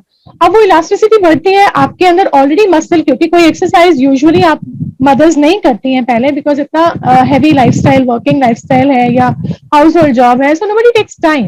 उस वजह से क्या होता है, आपकी मसल जो ऑलरेडी वीक थी वो और कमजोर हो जाती है, तो वो और आगे भागता है। बच्चा तो पैदा हुआ, वो और आगे भागना शुरू हो जाती है। जो आपकी मसल है वो कमजोर हो गई, पीछे वाली मसल, क्योंकि हम अक्सर इसको इस्तेमाल ही नहीं करते, ग्लूट्स को यूज ही नहीं करते, तो वो और कमजोर हो जाती है। इस वजह से आपका लोडोसिस में जाते हो आप, जिस वजह से आपको बैक पेन होता है। तो अगर आप अपने पोस्चर की स्टेबिलिटी रखोगे, सीधे बैठना है, गर्दन अंदर, शोल्डर्स पीछे, tummy tucked in, hips tight, इस तरीके से अगर आप प्रैक्टिस करेंगे तो डेफिनेटली आप बैक पेन बचा सकेंगे। So this is the tip which I tell to every working mother who comes to me, and इस वजह से शायद उनकी वर्क स्टेशन पे लॉन्ग आवर्स होने के बाद भी उनको बैक पेन की तकलीफ कम होती है। So I hope it was useful. Anything you'd like to add on, ma'am? Madam, it was a perfect explanation. Just I would like to add that a bit of exercise, especially yoga here, will help you because flexible muscles will cause less pain. It will increase your happy hormones and give you a sort of endurance to tolerate some pain, because a bit of pain is unavoidable. जैसा मैम ने बोला, relaxin hormone release होता है। Relaxin hormone is there to make a space in your pelvis, ताकि बच्चा वहां से बाहर निकल सके। अभी वो रिलीज हुआ है तो थोड़ा सा जॉइंट में इंस्टेबिलिटी आएगी। अपने मूवमेंट्स को स्लो एंड ग्रेसफुल रखिए ताकि आपको इंजुरी नहीं हो, और पोस्चर ठीक रखिए। देन कभी थोड़ा पेन होता है तो आप हॉट फर्मेंटेशन वगैरह ले सकते हैं, I was coming to this. है ना। Then I wanted to ask a question. Then second thing, जो हमारे इंडिया में थोड़ा सा ये है कि अगर हम एक्सरसाइज की बात करें तो मैडम हम तो वॉक करते हैं। Walking is not just a complete exercise, it doesn't make a complete part of exercise. इसको बहुत कम है वॉक करना, हमें कुछ स्पेसिफिक एक्सरसाइजेस प्रेगनेंसी में करनी ही पड़ती है। Will come to that later, madam explain करेंगे अभी। नहीं, मैं थोड़ा सा इसको बता देती हूँ। I'll just tell them in a quick time. See, walking जब आप करते हो, so walking is nothing but आप अपनी मसल्स का और इस्तेमाल कर रहे हो चलने के लिए। चलने के लिए आपको मसल चाहिए। वॉकिंग केवल इसमें हेल्प करती है कि आपका कार्डिक आउटपुट अच्छा हो रहा है, तो आप जो खा रहे हैं। Ma'am, Is it audible now? Now it's audible. My mic was down. Sorry. So जब आप जो खा रहे हैं उसको पचाने में वॉकिंग हेल्प करता है, क्योंकि वो आपका कार्डियक हार्ट रेट बढ़ाता है। तो वॉकिंग केवल इसलिए अच्छा है क्योंकि it's kind of a cardio. लेकिन वॉकिंग करने के लिए जो मसल्स का इस्तेमाल करना है, तो जैसे मैडम ने बोला, उन मसल्स को रिलैक्स होना बहुत जरूरी है। अगर आपकी पीछे की बैक ऑफ द थाई है, अगर वो टाइट है तो भी आपको बैक पेन हो सकता है। सो हैमस्ट्रिंग्स, जो पश्चिमोत्तान होता है, वो स्ट्रेचिंग करना बहुत जरूरी होता है ताकि आपको बैक पेन ना हो। So that comes up, actually you should have to strengthen butterfly asana. जो बटरफ्लाई है वो बहुत जरूरी है, बिकॉज आपकी अंदरूनी थाई जो है वो कई बार टाइट हो जाती है, तो उसकी वजह से बहुत सारे पेन्स आते हैं। We can do some sessions regarding this aches and pains in pregnancy. Exactly. Give me an idea. Big pain is itself a different topic, a big topic. Big topic. Pubic symphysis is a big pain that is felt. So I think it's just बात करते करते नया topic निकल गया. नया topic. We can do that. Lovely. So stair climbing should be avoided in pregnancy. It's again a myth. तो मैं usually जो बोलती हूँ, you have to connect with your gynecologist or a physiotherapist. Even not physiotherapist, connect your gynecologist. If she says that you're okay to go up, please go up. But what I suggest, I play very safe. So I always tell, मैं हमेशा अपनी mother's को ये बोलती हूँ कि आप baby steps की तरह चलिए, क्योंकि मैं बहुत सेफ प्ले करती हूँ। मैं आपको नॉर्मल चलने के लिए नहीं बोलती हूँ। आप रेलिंग पकड़िए, आराम से चलिए। अगर आपको चलने में कोई भी दिक्कत होती है तो प्लीज अपने हेल्थ केयर प्रोवाइडर से तुरंत कनेक्ट करिए। हो सकता है आपकी कोई मसल ठीक से काम नहीं कर रही है, something somewhere is wrong. So stair climbing avoid नहीं करना होता है, इट्स जस्ट दैट कि आपको प्रिकॉशनरी करना है, अपने हेल्थ केयर प्रोवाइडर का कंसेंट लेना है। अगर वो बोलते हैं ओके, प्लीज गो अहेड। अगर आपका प्लेसेंटा लो है, please do not try to do it. उसमें आप बिल्कुल भी ऊपर मत जाने की कोशिश करिए। इवन कुछ जगह पे तो चलने को भी मना कर दिया जाता है कि do not walk at all, just go and lie down on the bed. Alright, so these are certain things which you take care. Ma'am, would you like to add on this? Exactly, ma'am. Stair climbing, I asked to avoid in the patients with low-lying placenta, placenta previa, bad obstetric history है या recent कोई episode है अभी bleeding का हुआ है. I asked them to take complete bed rest for few days, and then even when you are pregnant, go slow, go elegantly. Stairs चढ़े, पकड़ के चढ़े, धीरे धीरे चढ़े. कोई भी काम आप एक्सरसाइज कर रहे हैं, गाड़ी चला रहे, आराम से धीरे धीरे. You should not have jerks. Then avoid wearing heels while you are climbing your stairs. Yes, absolutely. Heels तो आप चलने में भी अवॉइड करिए प्रेगनेंसी में। It will give you a severe backache also. So no heels in pregnancy. No. Okay, I can't bend down in pregnancy. It's absolutely a myth. आप बिल्कुल आगे झुक सकती हैं। जो इस पिक्चर में ये लेडी कर रही है, इससे आपकी साइड की एक मसल होती है जो स्ट्रेच होती है, प्लस आप देखिए उनके जो पैर हैं वो सीधे हैं, तो उनके पैर की भी मसल स्ट्रेच होती है, जो मैं और डॉक्टर साहब पहले बात कर रहे थे कि आपको स्ट्रेचिंग बहुत जरूरी है, ये उसका पार्ट है। तो इस केस में जो मैं आपसे बैक ऑफ द थाई और इनर थाई की बात कर रही थी, तो इसमें आपकी इनर थाई की एक मसल है जो कि स्ट्रेच हो रही है, और दूसरे वाले पैर की काफ मसल है जो पिंडली होती है वो स्ट्रेच हो रही है। प्लस आप जब साइड में जा रही हैं तो इसमें एक साइड की मसल है जो कि रिस्पॉन्सिबल है आपके बैक पेन के लिए। तो हम 3 मसल्स को एक साथ इसमें काम कर रहे हैं, विच इज लाइक लवली। सो त्रिकोणासन है, फॉरवर्ड बेंडिंग है, इसमें बिल्कुल मनाही नहीं है, बट अपने गायनेकोलॉजिस्ट से पूछने के बाद ही आप एक्सरसाइजेज में इनरोल करिए। किसी भी योगा प्रोवाइडर के पास या प्रेगनेंसी फिटनेस एजुकेटर के पास या फिर फिजियोथेरेपिस्ट के पास तब तक मत जाइए जब तक आपका गायनेकोलॉजिस्ट आपको रिटन में या वर्बली नहीं बोल देता that you are fit to go and exercise. Do not go exercise on your own. आपको फायदे की जगह बहुत नुकसान हो सकता है। तो प्लीज अपने आपके गायनेकोलॉजिस्ट से ज्यादा आपको कोई नहीं जानता है, क्योंकि उन्होंने आपकी प्रेगनेंसी स्टार्ट से लेके देखी है, आपको पहले से वो जानती हैं द डे आपने कंसेप्शन लिया है। तो प्लीज उनसे पूछ के ही करिए जो करिए। अगर वो हाँ कर देती हैं तब आपके पास जाइए, एंड आगे झुकना बिल्कुल मना नहीं है, कर सकते हैं। Ma'am, would you like to add on? Yes ma'am, there are certain asanas जैसे पश्चिमोत्तासन है या बटरफ्लाई में जब हम आगे झुकते हैं, so we can do that. Patients can do that up to a limit, जहां तक बिना स्ट्रेस के आप झुक सकते हैं, प्लीज झुक सकते हैं. But I ask my patients avoid कि जब आपको सामने कोई चीज गिर गई है तो सामने फॉरवर्ड बेंडिंग करके उसको मत उठाइए, साइड बेंडिंग करके उसको उठाइए. हाँ, कभी कभी सामने झुकने में पहली आपकी बेली लूज होती है, दूसरा कभी कभी क्रैम्प आ जाते हैं मसल्स में, तो प्लीज अवॉइड दैट. हमेशा side. I would like to add on this कि अगर वो साइड में जाएंगी और अगर मान लीजिए ये सेम मसल टाइट है, तो मैं यूजुअली जो I just like to add on कि कैसे घुटने मोड़ के आप जाइए, बस घुटने को मोड़ के उठा लीजिए, क्योंकि कई बारी हम ऐसे जाते हैं तो कई बारी हमारा फेसेट भी लॉक हो जाता है, तो वो नुकसान कर सकता है, and then she can come up with a ouch. तो हमें नहीं पता कौन सी मसल कहाँ टाइट है, इट्स ऑलवेज प्रिस्क्राइब, क्योंकि घुटने भी इसलिए मोड़ने क्योंकि back of the thigh tight है, तो बैक ऑफ द थाई जो है वो आपके कमर को सप्लाई कर रही है, तो कमर से नीचे घुटने के पीछे तक आ रही है, तो अगर वो टाइट होगी तो कमर का मूवमेंट नहीं हो पाएगा. तो इसलिए जब भी करें तो क्योंकि वो टाइट है इसलिए आपको दिक्कत है, तो आगे घुटने मोड़ के उससे आपका एब्डोमेन भी रिलैक्स रहता है और आपका कमर में दर्द बिल्कुल नहीं आएगा. तो that is what I think we can add on such that they are not getting any jerks anywhere. Right ma'am. Now we add on the next one. ये बहुत एक कॉमन मिथ है कि आप मैम, ये मैं चाहती हूँ कि आप बोलें, we can not have normal vaginal delivery after C section. Then I will add on my experience. There are certain indications of cesarean section. Why cesarean section had been done in previous pregnancy. तो suppose आपका पहला बच्चा इसलिए पैदा हुआ है कि उस वक्त प्लेसेंटा प्रीविया था, तो जरूरी नहीं है कि ये रिकर हो और आपको वापस प्लेसेंटा नीचे हो.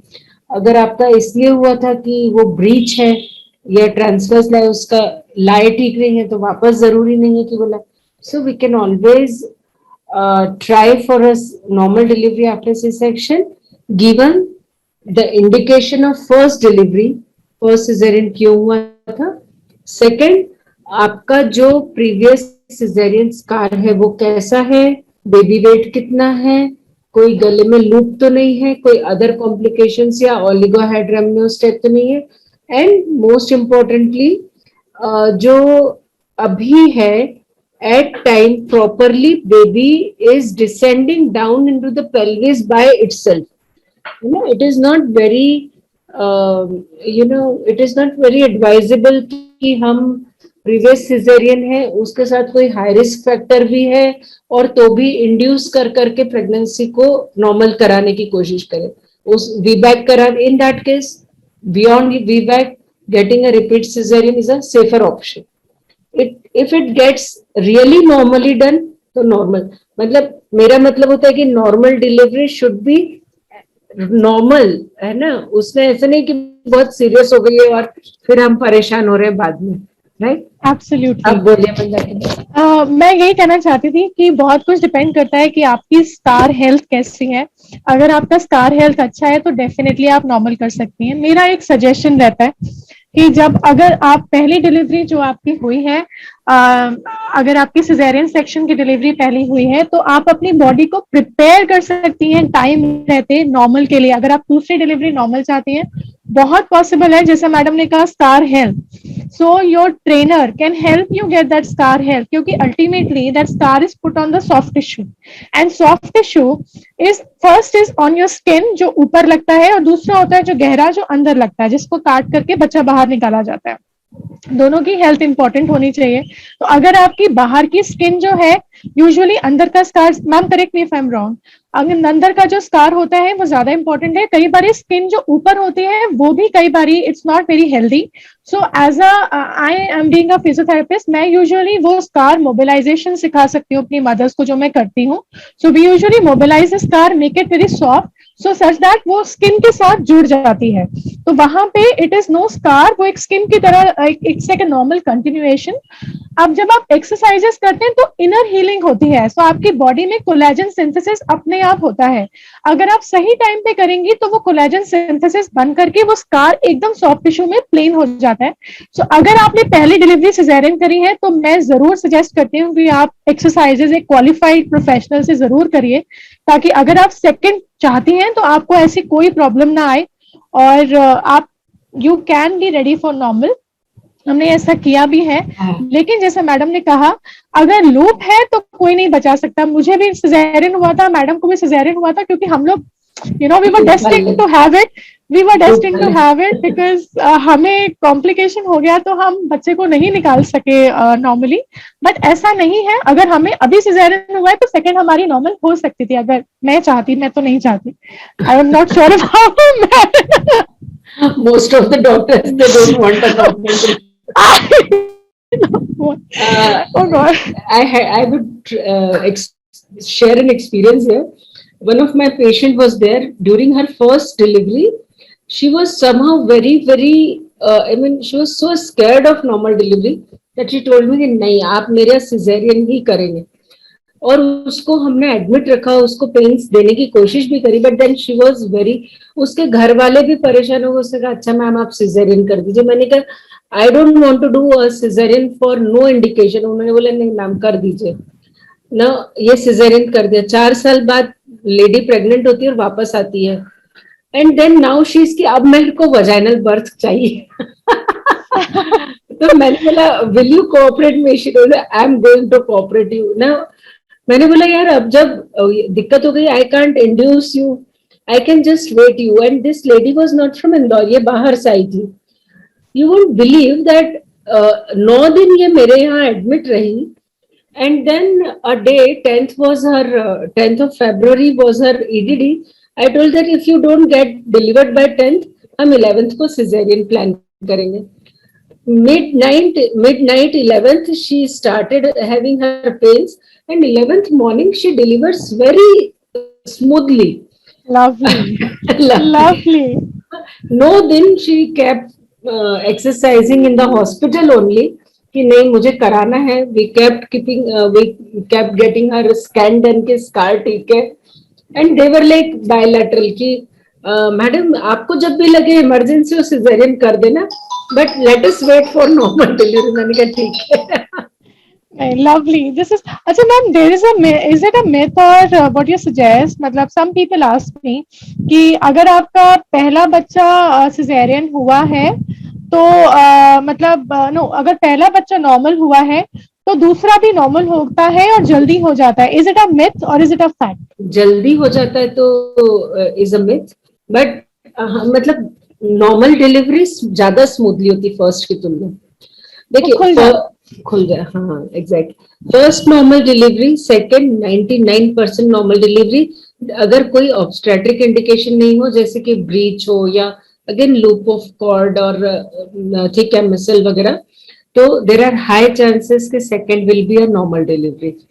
दूसरी बात, उसमें टाइम कम लगेगा, and suppose the first baby is 3 kg, so I now know that अगला बच्चा +10% मैं डिलीवर करा लूंगी, तो मुझे 3 kg the flexibility increases, so chances of having, and then I know that ये इस जगह से एक बार हेड निकल चुका है, it's all good.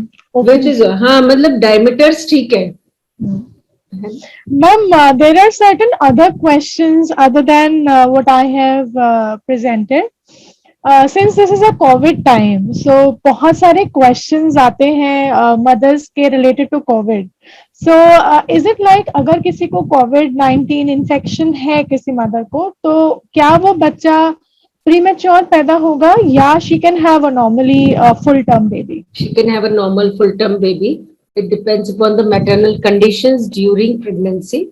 If at all mother is stressed out because of COVID, अगर उसको severe COVID infection हो गया है और प्रेगनेंसी कैरी करने में उसे प्रॉब्लम हो रही, तो एट दैट पॉइंट हमको बेबी को निकालना पड़ता है। अदरवाइज एब्सोल्युटली कोविड का चलते हम लोग प्रेगनेंसी कैरी ऑन कर सकते हैं एंड देन उसको इन टाइम डिलीवर करा सकते हैं। There are definitely increase chances of blood coagulation, जिसका हमको ध्यान रखना पड़ता है। In month of May I had 5 patients who had been COVID infected. We got them delivered. One of the baby was 3.8 kg. Normal? No, cesarean. It was a previous. But 3.8 kgs, wow. 3.8 kg. The growth was absolutely good. Lovely growth. Lovely. So it's, and even COVID infection in first trimester, second trimester, we haven't seen any congenital anomalies. It is just that mother needs to be good. So we give her treatment according to the pregnancy guideline. Then we can't give her some blood thinners which can't be used in pregnancy. There are some antibiotics which can't be used in pregnancy. So we have to be specific about the the treatment should be a mix of COVID plus pregnancy. Yes, yes. So obviously it gets difficult, the treatment gets difficult, but it is not this thing कि उनको premature होगा, वो आपकी अपनी growth पे depend करता है कि आप कैसा खा रही हैं, आप कैसा, the stress level कैसा है, the level, the otherwise जो भी एक delivery normally non-infected mother जैसे करती है, it's the same thing which goes to infected mothers also. It absolutely depends upon. Maybe you wanted to add something, huh? Growth and severity of the infection in the mother. Yes. That is very important. So the basic immunity of the mother helps to come out of it. Definitely. Ma'am एक और question है Covid से related, जो pregnant mother's हैं, is it that if they get COVID they can only deliver cesarean or it is a chance they can deliver normally? She can deliver normally. She can definitely deliver normally. Yes, this is a myth that is circulated in this society कि हमें Covid हो गया है, अब तो normal नहीं हो सकता है। नहीं, डॉक्टर में भी it's that the doctors and health workers may be sometimes scared of it कि यार fetal distress नहीं हो जाए, या during normal delivery you are in more contact with the patient, तो हमको patient से नहीं हो जाए, वो एक अलग बात है। Patient can definitely deliver normally with the COVID infection. Correct. There's a last question as a COVID related from my side. Is that is very, very common. Can COVID mother get vaccinated? No, not recommended right now. Right now, it's not recommended to get vaccinated because there I are think the not guidelines are coming up, so they will the explain guidelines it. are I think. gradually, but you know, we don't have a complete data regarding that. Correct. So Correct. till date, we don't have data. We won't ask our patients to get vaccinated. Correct. So Other, better stay home, stay safe. yes. That is the best practice. Even in the earlier parts of lactation, when the mother is dedicatedly feeding the baby, 3 to 4 months of pregnancy, please don't get vaccinated. That was my next question. That if a mother is COVID-19, can she feed the baby? Uh, I should say that she can feed, but she has to be.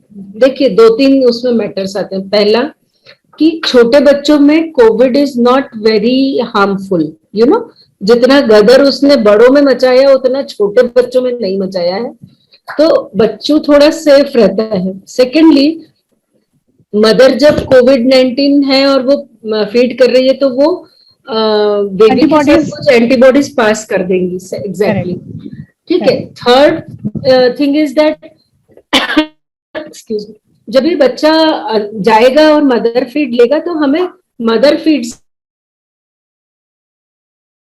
से it is the coughing और the secretions, other secretions which will transmit. So आप mother से feed करवा के baby को अपने पास रख सकते हैं, आइसोलेट अदरवाइज कर सकते हैं. Whether I think the mother can keep herself covered. आप अपने नाक Yes. और मुंह को कवर रखिए और फिर आप बच्चे को फीड कराइए, और जो आपके कपड़े हैं वो बिल्कुल साफ होने चाहिए जब आप बच्चे को फीड करा रहे हैं. Just change your clothes if you are in the old ones, just for precautionary you can change your clothes and then you can feed the baby and just cover yourself discharge, nasal discharge. And I yes. Don't put, so ये पूरा face cover करिए don't, and I don't think then put they can hands feed. here or there, and keep your hand washing is a very important Very thing. important thing. And a mask and hand washing. Just sanitize your hands, hold the baby then, and I guess then you can do it. So things remains the same, but yes, a COVID mother can breastfeed. A COVID mother can deliver normal. A COVID mother can definitely, deliver full term. So these are three most common myths that I faced during my sessions. So I thought I'll do this to rest of session, this. yeah. Yes. So I think I'm ending my slides. So I'll just try to play this, and then we are over to our question answer session. माँ बाप की जिंदगी कब शुरू होती है? एक पल में जब दुनिया बदल जाती है, नानी, या जिस पल में पूरी दुनिया खुशी मनाती है, जब सीखने के दिन वापस लौट आते हैं, या चुपचाप एक नई पहचान दे जाते हैं, उसकी पहली सांस से, या सिर्फ एक एहसास से. माँ बाप का जन्म होता है एक जिम्मेदारी से. आपके बच्चे का अम्बिलिकल कॉर्ड ब्लड उसे 80 जानलेवा बीमारियों से सुरक्षित रखता है. इसे संभाल कर रखिए कॉर्ड लाइफ के साथ, जो है एशिया का सबसे बड़ा stem cell bank. Cord life, one chance, one choice. I would like to share with you the importance of cord life. Stem cell banking is an important aspect, and rather we can have a complete class on it. It's an upcoming science which can give us solution to many problems. Problems as such जो हमें और कहीं नहीं मिलती है, उनका solution जो हमें stem cell से मिलते हैं. There are many diseases like type 1 diabetes, joint का necrosis हो जाता है, या multiple myeloma, several sort of blood cancers and liver cancers, जो हम अपने बच्चे के stem cells से treatment कर पाते हैं, वो और किसी चीज ही possible हो पाए, क्योंकि बच्चा है, उसका दिखने में यूनिक होता है, उसकी क्वालिटीज यूनिक होती हैं, वैसे ही उसका जो सेट ऑफ क्रोम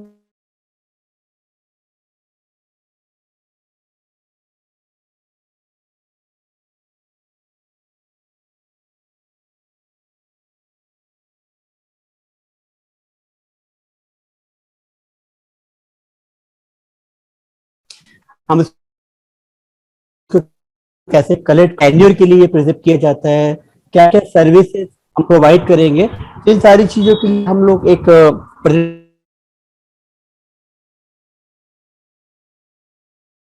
प्रोवाइड करते हैं, गिफ्ट वाउचर्स, कुछ कूपन आप आपकी ईमेल आईडी पे मिलो, तो gift voucher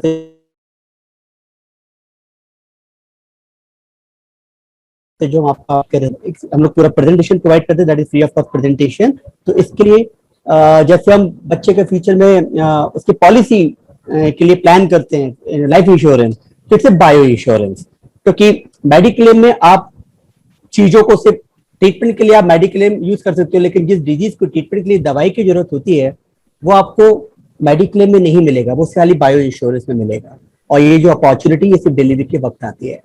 So may we request all of the expecting parents, presentations के लिए you can call me any sort of time, we can provide the entire information as per your convenience, either in the Google Meet presentation, home visit presentation, whatever as per your convenience. So thank you so much Dr. Mandakini ma'am, thank you so much Dr. Rohita ma'am, Thank you. especially addressing this important section in this pandemic situation. Thank you so much. और हम लोग ये regular basis पे class हम लोग different topics पे हम लोग करते हैं। एक पूरी 9 मंथ की जो जर्नी है, मतलब स्टेम सेल, ये जो प्रेगनेंसी है एक बहुत ही ब्यूटीफुल जर्नी है। तो इनमें डिफरेंट टॉपिक्स हम लोग अभी हमने मिस एंड फैक्ट्स लिया है। Next time we can plan either in the labour pain management exercises, we can plan also गर्भ संस्कार शिविर एंड ब्रेस्ट फीडिंग। पूरे टॉपिक पूरे 9 मंथ के दौरान कवर करेंगे, ताकि एक हेल्दी और सेफ जर्नी प्रेगनेंसी के दौरान जो होती है उसका पूरा आनंद आप लोग ले सकें। So thank you so much. No, anything else you want, Dr. Mandakini? Nothing much. Thank you, Sachin. I think we can also include the topic which we just passed by Dr. Rohita and we were discussing, pains in pregnancy. So it's a very big topic और बहुत ही तरीके के pens होते हैं। तो क्या exercises की जा सकते हैं उन पेन से बचने के लिए, क्या तरीके हैं उन पेन से बचने के लिए, आप ऐसा क्या करें। सो वो सब चीजें भी हम डिस्कस कर सकते हैं, क्योंकि बहुत सारे पेशेंट्स ऐसे हैं जिनको आगे वाला दर्द, प्यूबिक पेन, आपके बैक पेन, बहुत तकलीफें हो जाती हैं। तो I think that can also be an added topic. There is a question, I think या Dilpreet Sethi ji, basically cure for leg cramps during pregnancy, I am on complete bed rest, so exercise is a big no. देखिए, अगर आपको leg cramps हैं और आप bed rest पे हैं तो ऐसा नहीं है कि आप बिल्कुल कुछ नहीं कर सकते। और आप बेड रेस्ट पे क्यों हैं, मैं ये जानना चाहूंगी। अगर आपको प्लेसेंटा की वजह से आप बेड रेस्ट पे हैं तो आप जरूर कुछ चीज सपोर्टेड करके बैठे, मतलब आप अपनी बैक को सपोर्ट करके तकिया लगा के अच्छे से बैठिए। हाथों में आप तौलिया ले सकते हैं। आपके जो पंजे हैं उस पंजे के इधर में, जो जहां पे पंजा होता है, पंजे के बाद फुट स्टार्ट होता है, ऐसे जैसे हाथ होता है वैसे ही पंजा होता है, तो जहां पे पंजा है पंजे पे तौलिया रखें और इस तरीके से पूरा स्ट्रेच लें। तो जब आप इस तरीके से पूरा स्ट्रेच लेंगे तो आपकी जो पिंडली है, जो काफ की मसल है, वो पूरी स्ट्रेच होगी। जितना ज्यादा आप उसको खींचेंगे उतना घुटने तक वो स्ट्रेच जाएगा, क्योंकि जो पिंडली की मसल है वो घुटने के नीचे से स्टार्ट होती है और वो बिल्कुल आपके तलवे तक जाती है, सप्लाई करती है। तो अगर आप उसको इस तरीके से स्ट्रेच करेंगे, आपका डेफिनेटली जो लेग में जो क्रैम्पिंग आ रही है वो कम हो जाएगी। दूसरा तरीका ये होता है कि आप पानी का इंटेक प्लीज पूरा रखिए। कई बार आप पानी कम पीते हैं तो इलेक्ट्रोलाइट इम्बैलेंस की वजह से कुछ तत्व आपकी बॉडी में कम हो जाते हैं, जिसकी वजह से लेग क्रैम्पिंग्स भी आती हैं। तो अपने खान पान में ध्यान रखिए कि आप पोटेशियम, फास्फोरस, मैग्नीशियम, ये सारा आपकी बॉडी में अच्छे से जा रहा है, ताकि सारे मसल पंप्स अच्छे से काम करें। तो definitely you can prevent leg cramps during pregnancy and even if not allowed, ये एक्सरसाइज है जो आप कर सकते हैं and that can help you. आप पंजे भी ऐसे चला सकते हैं, that will also help you too, जैसे मैंने बात की थी कि कई बार सूजन आती है क्योंकि नीचे ब्लॉकेज हो जाती है, तो क्रैम्पिंग भी कई बार उसकी वजह से हो जाती है। तो अगर आप अच्छे से पंपिंग करेंगे, पंजे चलाइए अच्छे से, एड़ी पंजे चलाइए अच्छे से, that can help you for sure. I hope आपको कोई और प्रॉब्लम नहीं है। तो एक बार अपने गायनेकोलॉजिस्ट से पूछ जरूर लीजिए कि आपको कोई भी ब्लड की प्रॉब्लम नहीं होनी चाहिए, कोई भी थ्रोम्बस या कुछ भी पैरों में नहीं होना चाहिए। मुझे नहीं पता है आपको बेड रेस्ट क्यों बताया गया है।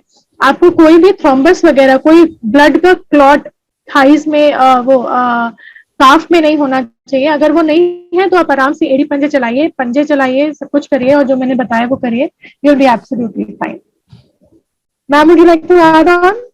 Yeah, Vikram. you are high.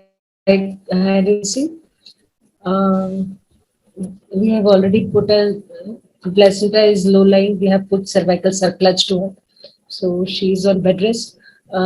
Dilpreet, you can do your warm up exercises of legs and hands while you are in bed. You can move your ankles, your feet at ankles, and as madam told कि dorsiflexion के exercise, मतलब अगर आपके दोनों पैर ऐसे तो जब भी क्रैम्प आता है तो इसको ऐसे ले सकते हैं, इससे आपका जो क्रैम्प है वो तुरंत रिलीव हो जाएगा. And we can supplement magnesium for it. Sometimes a magnesium supplementation relieves the cramp immediately. 7 days of magnesium supplementation is enough. Absolutely. Sachin, एक और क्वेश्चन है मिस राखी का. So Mrs Rakhi, so she says कि कौन सी एक्सरसाइज कर सकते हैं 6 मंथ में. राखी, जैसे मैंने कहा, सबसे पहले तो आपको मैडम से पूछना है. Ma'am, I think she is your patient, I guess. She is not at risk patient. So if she says that okay, you can go ahead, तो if you're into 6 months, मैं पहले तो इनिशियली, देखिए मेरा तरीका ये रहता है कि पहले मैं सारी स्ट्रेचेस बिलीव करती हूँ कि सबको स्ट्रेचिंग करनी चाहिए. तो आप पैरों की स्ट्रेचिंग कर सकते हैं, आप हाथों की स्ट्रेचेस कर सकते हैं, आप थोड़ा बहुत वार्म अप भी कर सकते हैं. Wall pushups and all are there. तो जब भी आप एक्सरसाइज करें, प्लीज यूट्यूब देख के मत करिए, आप किसी से कनेक्ट करिए.